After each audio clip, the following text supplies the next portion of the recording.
Don't you know the streets will never love you like I do? You won't find out until you're alone. The streets will never love you like I do. So leave that life behind and come home. Come home. Come home. Baby, come home. Baby, come home. All right. That song is by Amel LaRue. And it's a classic, of course, because you know how I love to bring the classics. And it really talks about the ghetto, let's be honest. People who, it could be a girl, it could be a guy, who go ahead and they want to live, they want to hang out in the streets, and they hang out too long. It's like being at that party too long and the music turns off and it's time to go. You might not be ready, but your intuition tells you that you should be leaving before that music even turns off, because you know that towards the end of the party, people don't want to leave and they start acting, badly. So it's important that we look at our ruins, our ghettos, and we say, how are we going to make peace with it? How are we going to move forward? Some lifestyles are led because people don't have other alternatives. But nowadays, if you had an elementary school education, you're going to have some creative ideas, especially if you grow up in the hood. Me, myself, growing up in the hood, we came up with all sorts of games. Now, a lot of people have cell phones, so they're distracted. They're not really using their brains as much as they used to. My granny, before age 95, okay, I'll say up to 94, I'm talking reading her Bible, writing letters to people. She didn't forget any of our birthdays, sending us a birthday card with $1 in it. And Tyrone got a $5 bill. I still don't understand how that happened. Tyrone must have been one of her favorite nephews for that to happen, Tyrone. But either way, it's important that we look at the lessons around us, because they ground us and teach us. We learn from our siblings the mistakes that we all make. It's easier for you to learn from the mistakes of your brother or your sister than you, because sometimes when it's staring you dead in the face, you don't see it as much, or you don't see it as easily. There's someone who made a mistake more recently. They decided that they wanted to live on the dark side. And while it might have seemed adventurous, I'll say a spiritual advisor planted the seed. You see, my spiritual advisor taught us, he advised us to go to yoga camp. And it was a TTC program, a teacher's training program. And with this teacher's training program, you got to learn yoga, and you also learned about the Bhagavad Gita. Now, the Bhagavad Gita is a book with a story. And in the story, I don't want to give it away, but it's a story where you learn many lessons. And if you read the story, if you understand the story, you will not make the same mistakes that a lot of people have been making out of greed.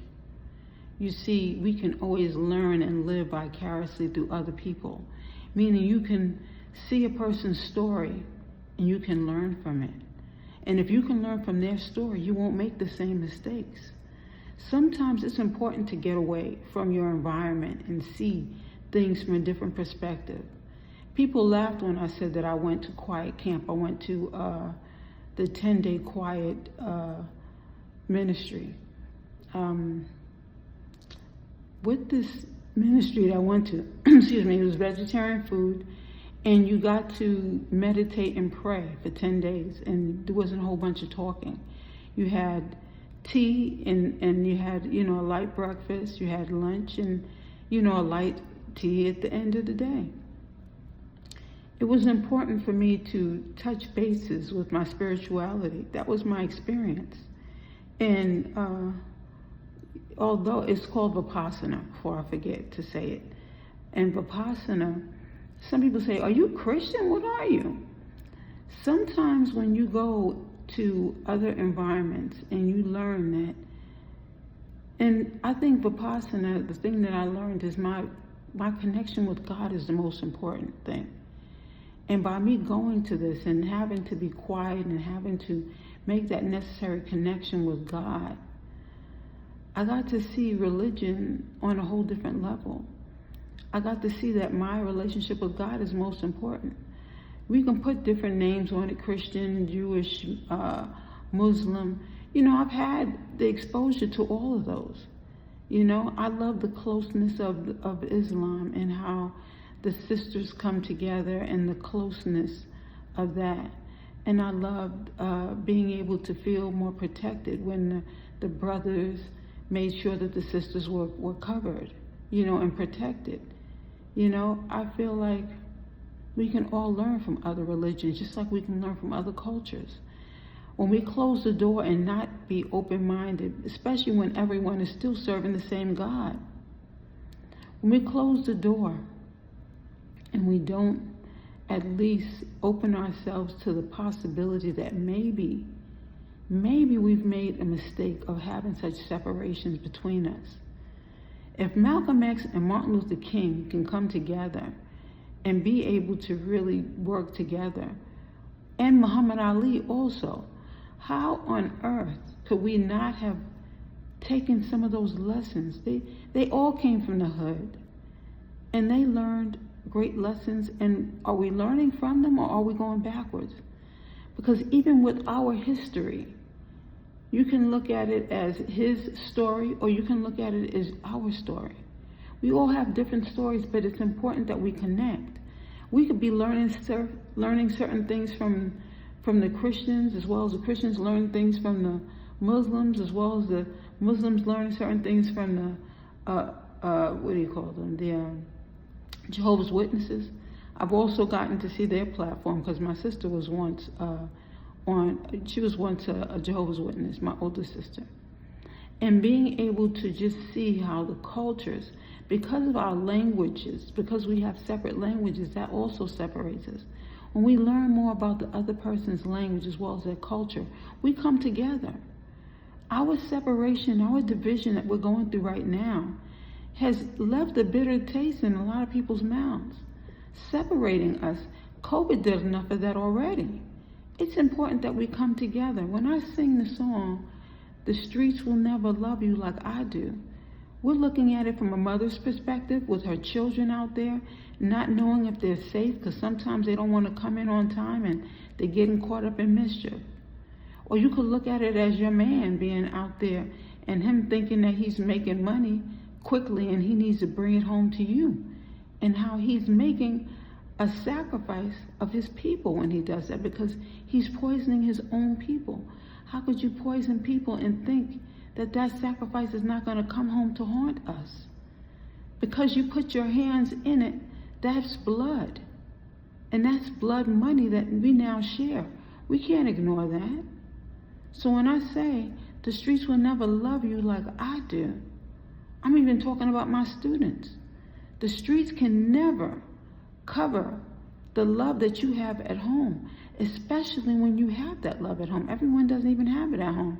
And that's the reason why a lot of people join gangs. The expansion of gangs or Islam. Some people, Islam has saved their lives. So we cannot say anything bad about these people joining together, because they're joining together in harmony, creating families. That's what we're supposed to be here doing. Not separating, but coming together.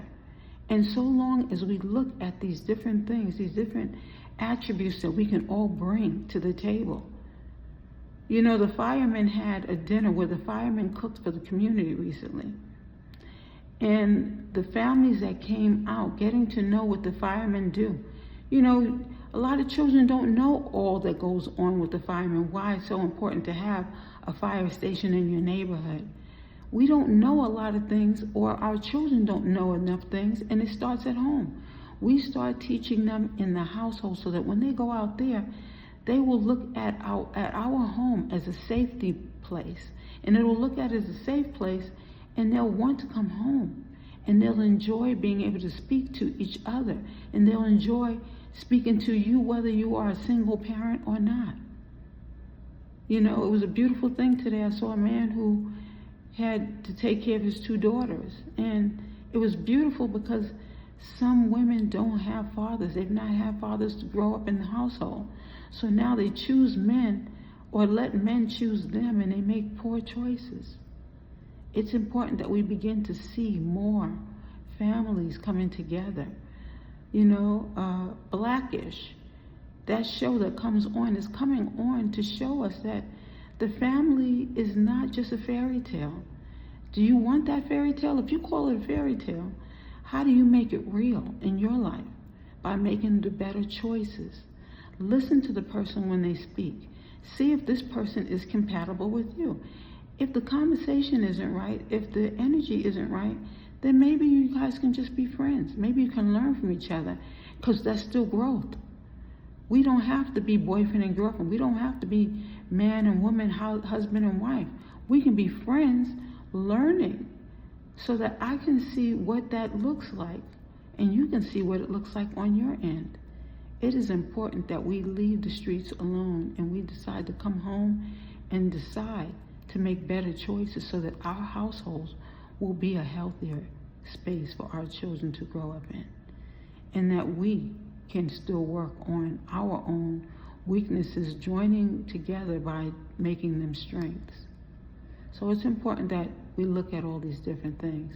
I know I've gone on for a long time, so I'm going to draw an end to this, but I thank you for coming and joining us, because you are so special. And I thank you. It's so lovely being you.